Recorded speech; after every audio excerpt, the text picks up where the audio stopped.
छोटी सी बात बताता हूं, बहुत सी बातें कही अपने आप फिनिश हो जाती हैं। इन्होंने कहा आर्य बाहर से आए और 1200 बीसी के आसपास आए। अब मजे की बात क्या था कि इनको पता ही नहीं था कि टेक्नोलॉजी कहां कहां पे मात दे देगी। जब लेट 80s में और अर्ली 90s में सैटेलाइट आ गए और सोनोग्राफिक पिक्चर दिखने लगी, तो वह सरस्वती नदी, जिसका ऋग्वेद में सबसे प्रबलता के साथ वर्णन है, उसका ट्रैक दिख गया। अब जियोलॉजिकली यह प्रूव हो गया कि सरस्वती नदी लगभग 4500 से 5000 साल पहले सूख गई थी। इसका मतलब वो लगभग 3000 बीसी में सूख गई थी, जो हमारी कालगणना से मैच खाता है। महाभारत का काल 5100 वर्ष पूर्व है और उसमें सरस्वती नदी के क्षीण होने का जिक्र है। तो आप ये बताइए, अगर वो 1000 या 1200 बीसी में आए, तो जो नदी 2000 साल पहले लुप्त हो गई थी, हरहराती हुई सरस्वती नदी का वर्णन कर रहे हैं वो। ये अपने आप में बात कॉन्ट्रडिक्ट हो गई। और टेक्नोलॉजी आगे कैसे मारती चली जा रही है। आप ये देखिए, जब राम जन्मभूमि का विषय शुरू हुआ तो उन्होंने कहा जी ये तो सादी जमीन पे बनी थी। अब उन्हें क्या पता था कुछ साल में सोनोग्राफिक पिक्चर की टेक्नोलॉजी आ जाएगी। अब सोनोग्राफिक पिक्चर की टेक्नोलॉजी आ गई तो नीचे स्ट्रक्चर दिखने लगा। तो 2003 में जब अटल जी की सरकार थी तो हाई कोर्ट में रखा गया कि साहब सोनोग्राफिक पिक्चर में दिख रहा है। तो कहा गया, तब उन्होंने कहा हाँ दिख रहा है, तो ईदगाह पे बनाया गया था। फिर उसके बाद जब खुदाई हुई और उसमें खंभे निकलने लगे तो उन्होंने कहा नहीं नहीं ये तो जी जैन मंदिर था। फिर जब उसके अंदर विष्णु वाराह सब कुछ निकलने लगा, तो इवन जब इलाहाबाद हाई कोर्ट की लखनऊ बेंच में इसकी सुनवाई चल रही थी तो उन्होंने कहा कि भाई आपका स्टैंड क्या है, आपका स्टैंड लगातार क्यों बदल रहा है कि पहले प्लेन जमीन पे था, फिर स्ट्रक्चर दिखा तो ईदगाह था, जब उसमें कुछ भी ईद जैसा नहीं दिखा, मतलब मुस्लिम स्ट्रक्चर नहीं दिखा तो वो जैन मंदिर था। आप बार बार स्टैंड क्यों चेंज कर रहे हैं। और आप ये समझिए कि जिन इतिहासकारों को सबसे बड़ा इतिहास का विशेषज्ञ माना गया, देखिए यहां तो आपका सिस्टम पे कब्जा था, प्रसार माध्यमों पर जो चाहिए वो कहलवा लीजिए। पर जब आप कोर्ट में जाते हैं तो कोर्ट ने ये कहा दोनों पक्षों से कि आप अपने अपने पक्ष के इतिहासकार भी ला सकते हैं। तो राम जन्मभूमि के पक्ष से जो इतिहासकार लोग गए वो थे, उसमें देवेंद्र स्वरूप जी थे, बहुत से लोग पुराने जानते होंगे, डॉक्टर हर्ष नारायण थे, ग्रोवर साहब थे, एसपी गुप्ता थे। इसमें दो लोगों से तो मैं खुद मिला हूं बचपन में। उधर से कौन थे, इसमें दिमाग लगाने की जरूरत नहीं है, वही डीएन झा, आर.एस. शर्मा, रोमिला थापर, सूरज भान वगैरह वगैरह। अब मजे की बात कि उनकी तरफ से, यानी तथाकथित बाबरी मस्जिद के केस की तरफ से इतिहासकार थे, वो स्वयं नहीं आते थे, अपने रिप्रेजेंटेटिव भेजते थे। तो कोर्ट ने कहा कि ठीक है, आप पहले ये बताइए कि इस विषय पर आपकी जानकारी क्या है। आप इतिहासिक विशेषज्ञ के रूप में आए हैं तो आपका एंशिएंट इंडिया विषय है क्या। उन्होंने कहा जी एंशिएंट इंडिया विषय नहीं है। चलिए, तब उससे कहा गया कि भाई हिस्ट्री में दो विषय होते हैं ना, आर्कियोलॉजी और कल्चर, यानी साहित्य का अध्ययन करें या जो खुदाई का विषय है। तो उन्होंने बाकायदा लिखित में दिया कि आर्कियोलॉजी हमारा विषय नहीं है, यानी खुदाई संबंधी चीजों के बारे में हम नहीं बता सकते, क्योंकि जो कुछ निकल रहा था खुदाई से निकल रहा था। अब अगर आप वो नहीं है तो आप जो साहित्यिक प्रमाण है उस पर बात करेंगे।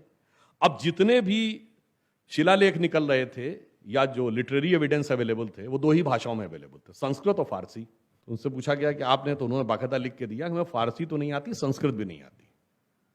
अब आप सोचिए कि जन न लिखाई जानते थे न खुदाई जानते थे, और दावा यह कि सारी खुदाई जानते थे। वो लोग पूरे मीडिया को कैप्चर किए हुए थे और राम जन्मभूमि एक ऐसा बोगस चीज है वगैरह वगैरह। और प्रसार माध्यमों के दौड़ की इंतहा तो सोचिए, जब खंभा निकला तो कहते हैं खंभा तो लाके रख दिया गया होगा लखनऊ के म्यूजियम से, और जब वहां दर्जनों खंभे निकल आए उसके बावजूद भी बेशर्मी के साथ इस पॉइंट पे अटके हुए थे। अरे इतने खंभे कौन लाके कहां से लाके रख सकता है, जबकि एक एक चीज की वीडियोग्राफी हुई है।